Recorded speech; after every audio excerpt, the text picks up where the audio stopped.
The connection between Jamar Chase and Joe Burrow helped lift the Cincinnati Bengals to their first playoff win in 31 years. Chase racked up 116 yards on 9 receptions and threw in 23 yards rushing on top. Burrow has been on a heater himself and thrust his name into the MVP conversation, at least, with 1,200 yards and 10 touchdowns with a 76.5 completion rating over his last 3 games. The Bengals move Chase around a lot to try and create matchups and avoid double coverage. He'll be split out at X one play, then bump into slot in another, and come in tight to the formation the very next. His versatility is invaluable to the Bengals offense, and the Raiders had a pretty tough time trying to cover him. Things might be a little harder against the Titans, though. Las Vegas really refused to break out of their one safety shell regardless of their opponent.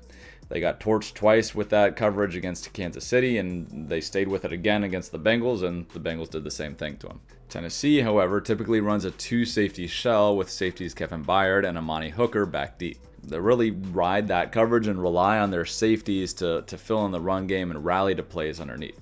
The Titans are just betting that their offense is going to be more efficient than their opponents. As a result, they want to force you to steadily move the ball down the field, be patient, and just not mess up. And that strategy could keep a lid on Chase and Burrow, but that's easier said than done. Against Las Vegas, the Bengals made a conscious effort to feed the ball to Chase whenever they saw single coverage. For a lot of the day, the Raiders shaded a safety to his side, but when they didn't, Chase generally got the ball. A really common cover 3 beater and a play that the Bengals love to run is Dragon. It isolates the flat defender and allows Chase to work a corner one-on-one. As long as he wins his route and the flat defender flows, he's going to get the ball. The quick game is huge for the Bengals, so regardless of the coverage, they're going to try to work the defender key off of the guy that Chase is lined up over. Through the season and in the game against the Raiders, the Bengals did a good job of using motion to help isolate Jamar Chase and create space for him. Here, Cincinnati is motioning Tyler Boyd at the top of the screen. And the Raiders cover 3, that immediately bumps the flat defender inside to help with force, since there's now only one receiver to that side. That helps clear the space underneath the sail route that Chase is about to run. The motion also gets the corner to bump inside over the top of Chase and gives a little bit more room to the outside for him to run his route. From there, it's all timing and trust from Burrow as he gets the ball out before Chase is out of his break. The Bengals love isolating Chase, and one way to do that for an intermediate gain is with the bow concept. The bow concept is pretty common in McVay and Shanahan tree offenses. Bow usually has a arrow or a hook route that sits in front of the flat defender, but as long as there's a route over there to pull that defender, the read really stays the same. Bow uses that short route from the number 2 receiver and a dig outside by the number 1 where Chase is usually aligned. The short route holds the flat defender and allows the dig to wrap in behind them for a chunk gain. The Bengals run the concept a lot, and it's almost always Chase getting that dig route.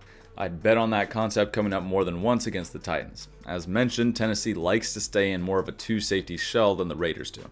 So I wanted to go see how San Francisco used Debo against the Titans, because I think he's at least roughly the same type of dynamic playmaker that Chase is, and Tennessee saw him in the last few weeks. Being a Shanahan offense, San Francisco also runs that bow concept. Since the Titans like to be in their 2-safety shell, that means one less player is in the box. Typically, cover 4 defenses will align their sole outside linebacker to the field or to the passing strength. And that's how the Titans are aligned here, with their linebacker bumped out to the trip side. However, that leaves one less defender to the boundary side where Deebo Samuel is. And that's where the 49ers run their bow concept. There's one less player over there to deal with, and the linebacker has to get out to cover the running back. So that, again, isolates the outside receiver on the corner. By the defensive structure, the safety to the single receiver side needs to cover the number 3 receiver vertically.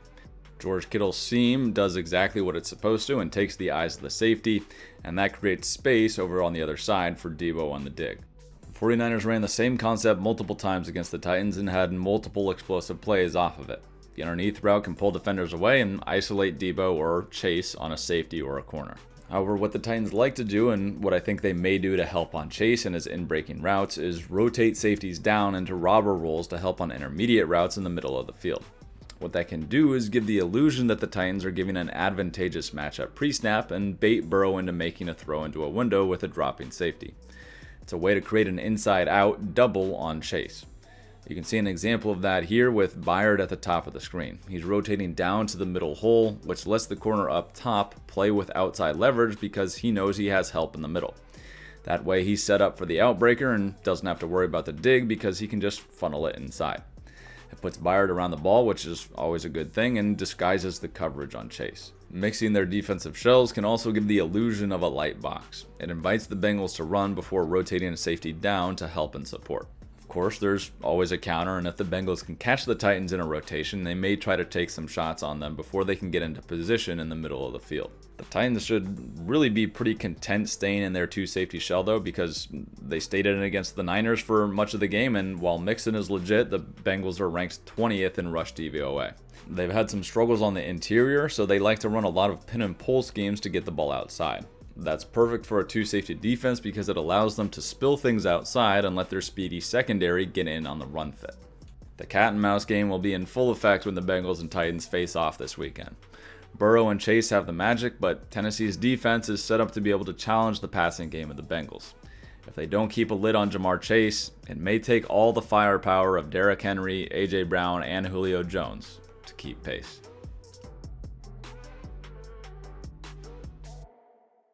Hey guys, I appreciate you watching all the way through. Make sure you drop a comment. Let me know someone, a scheme, idea, person who you want to see broken down here in the future. I'm also releasing a speaking football course that goes over the basics of the language of football, what techniques are, what alignments are. So if you're interested in that, check out the link in the description.